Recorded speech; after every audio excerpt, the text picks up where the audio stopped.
Introducción. Política, poder, legitimidad y legalidad.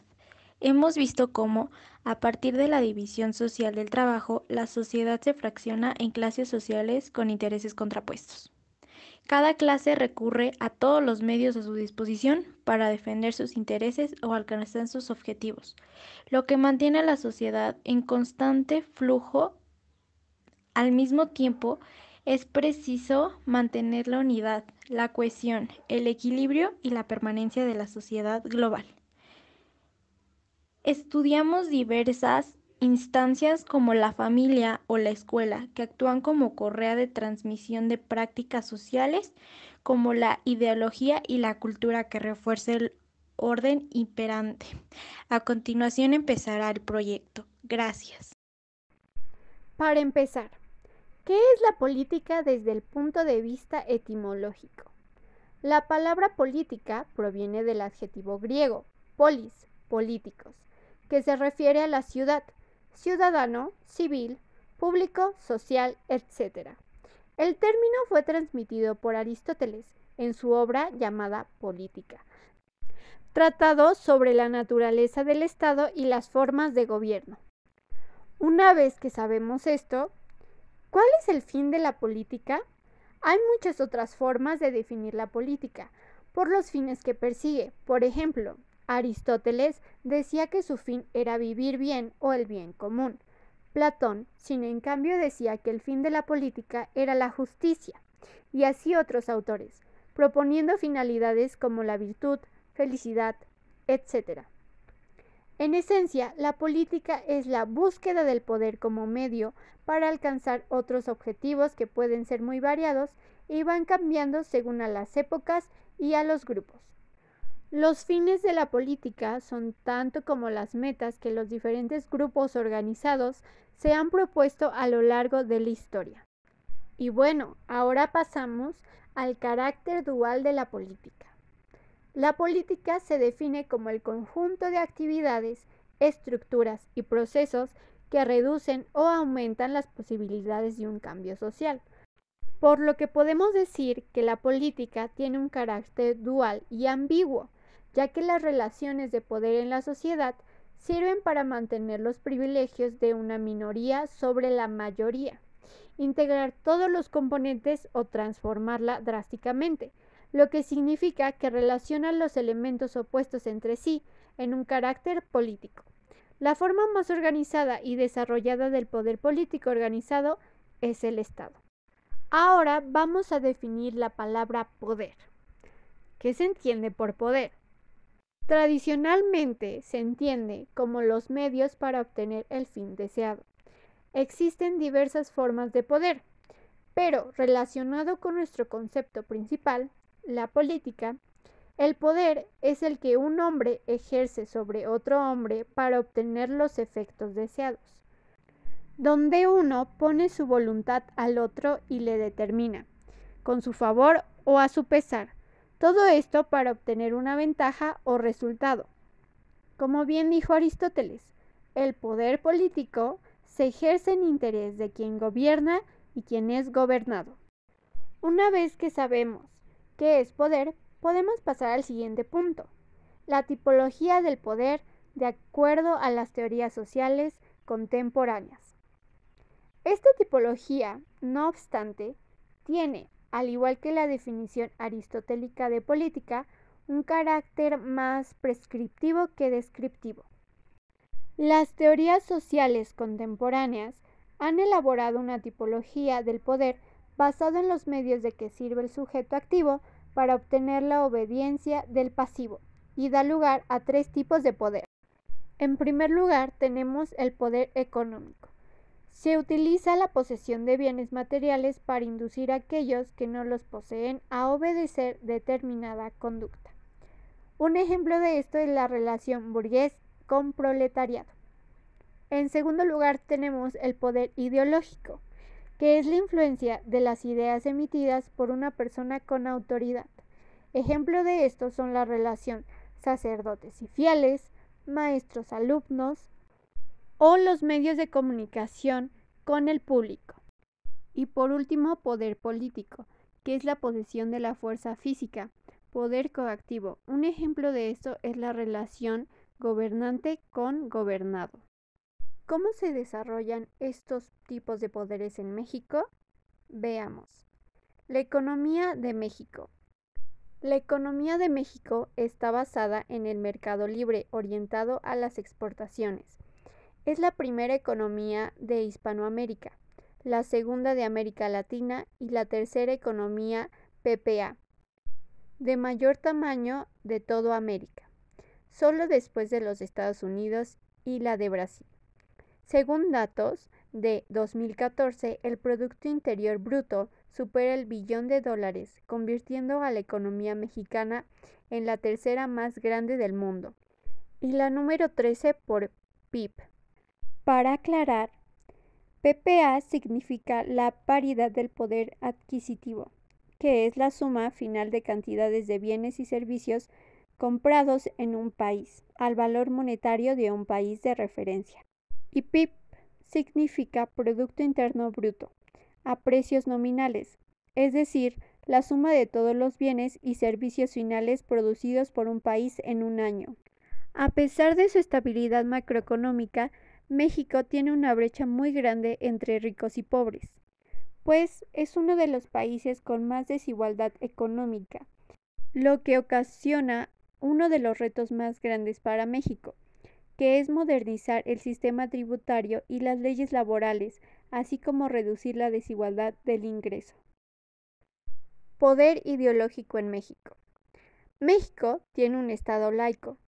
Esto quiere decir que funciona de manera independiente de cualquier organización o confesión religiosa, o de toda religión, y en el cual las autoridades políticas no se adhieren públicamente a ninguna religión determinada, y en el cual las creencias religiosas no influyen en la política nacional.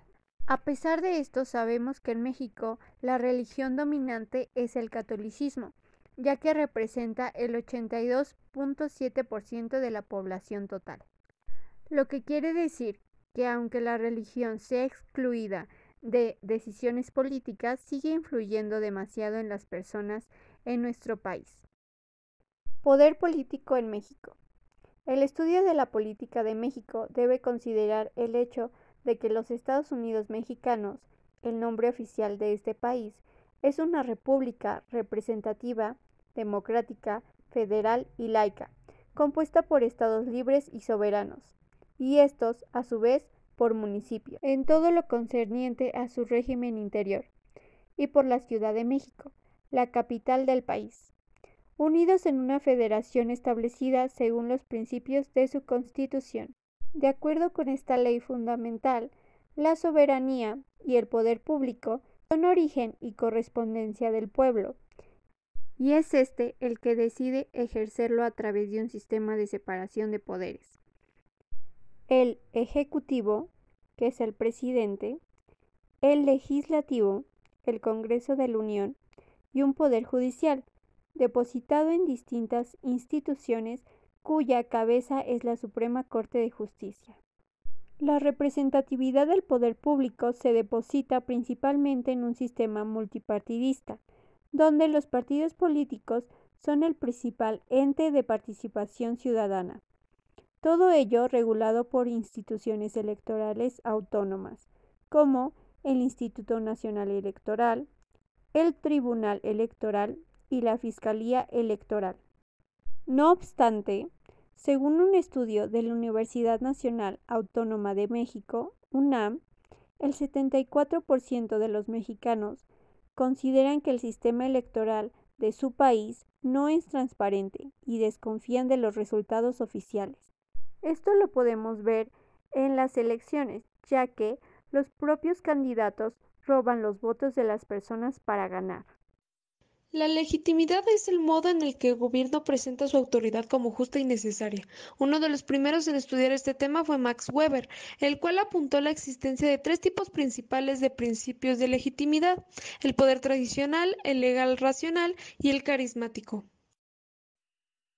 Bueno, En simples palabras, podemos explicar esto diciendo que como una costumbre o tradición que tenemos como nación, siempre hay y recae la autoridad e importancia sobre una sola persona que siempre se encuentra en la cima de tal institución, como por ejemplo hace unos años e incluso actualmente lo que son esas familias en las que todo el poder y autoridad recae en el padre. Lo podemos ver desde el Tlatoani mexica y el virreinato colonial hasta lo que es el actual presidencialismo. El simple hecho de que haya una parte importante de la autoridad en un solo individuo, en la cima de lo que es el aparato estatal, está muy ligado a dicha naturaleza o tradición que nosotros como nación hemos adaptado. Esto, desde el punto de vista mexicano, pues la legitimidad se desprende de la voluntad del pueblo, ya que en el artículo 39 de nuestra Constitución establece que la soberanía nacional reside esencial y originariamente en el pueblo. Todo poder público dimana del pueblo y se instituye para beneficio de éste. El pueblo tiene en todo tiempo el inalienable derecho de alterar o modificar la forma de su gobierno. Una forma simple y más entendible de poder explicar esto es que el pueblo siempre tiene el derecho de tomar las decisiones que de por sí los deben de beneficiar a ellos como parte de lo que es, y siempre tendrán la posibilidad de hacer cambios en la forma en que son gobernados. Se podría decir que tienen cierto poder por encima, pero que a la vez termina siendo una decisión por mayoría. Un ejemplo serían las votaciones electorales, con las cuales se les da la posibilidad y el poder al pueblo de elegir a su propio representante, que será el que los gobernará, en base a ciertas características y propuestas que se demuestran en el periodo de campaña. La legalidad es la existencia de un ordenamiento jurídico que dispone la forma como se integran los gobiernos y pone límites a su autoridad, por lo que los gobiernos deben sujetarse al derecho. En el caso mexicano, el documento más importante es la Carta Magna, la cual está dividida en títulos, entre los cuales están el título segundo, el título tercero, donde se establece la división de poderes, el cómo se integran los poderes legislativo, ejecutivo y judicial, y las características que deben tener nuestros gobernantes, el título cuarto, donde se regulan las responsabilidades de servidores públicos, entre otros más. El Estado moderno. Este es el conjunto de instituciones que la sociedad ha creado para moderar el conflicto entre intereses contradictorios, con el fin de mantener un orden que permita las actividades y relaciones sociales, ejerciendo el poder visto como monopolio de violencia sobre un territorio determinado. Es entendido como forma de control y poder y tiene como origen la sociedad a pesar de ser colocada por encima de esta y se les impuesta sobrando cierta autonomía. Esta tiene origen en Europa a partir del hundimiento del feudalismo con las características fundamentales de territorialidad, centralización, soberanía, diferenciación e institucionalización.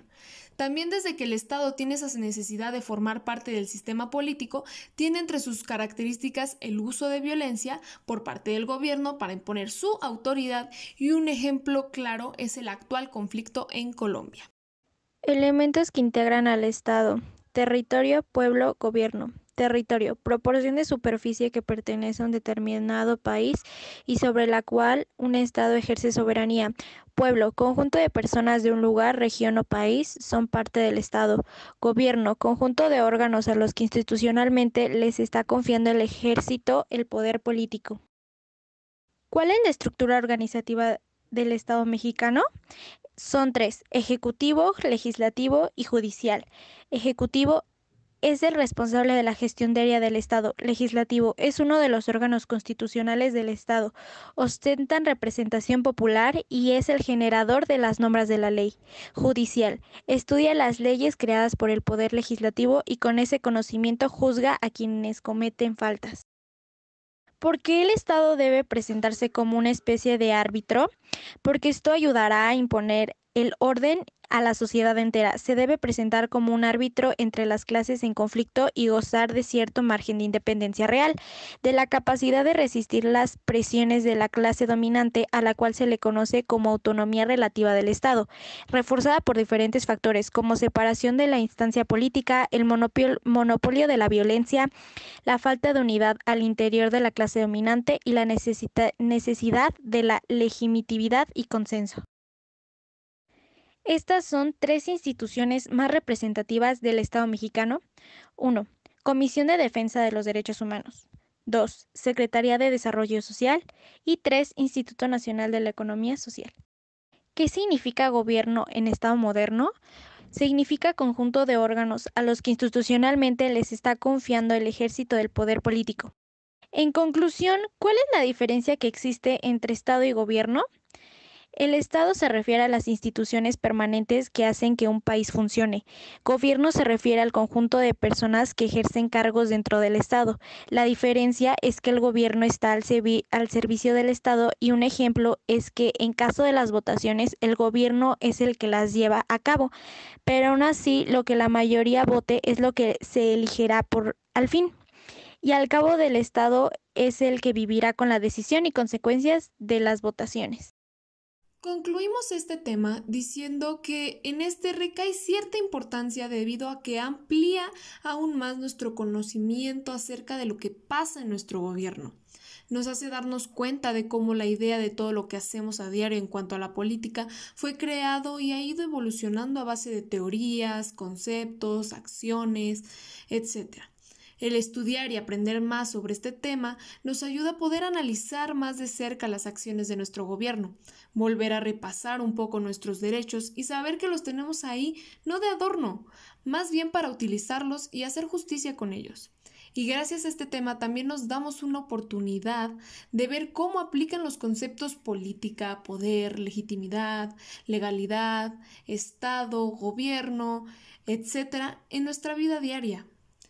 Con este proyecto nos hemos enterado de definiciones que no sabíamos que podían definir ciertas cosas y hemos profundizado mucho en el caso mexicano ciertos conceptos, logrando ver cómo se desenvuelve este tema en eso.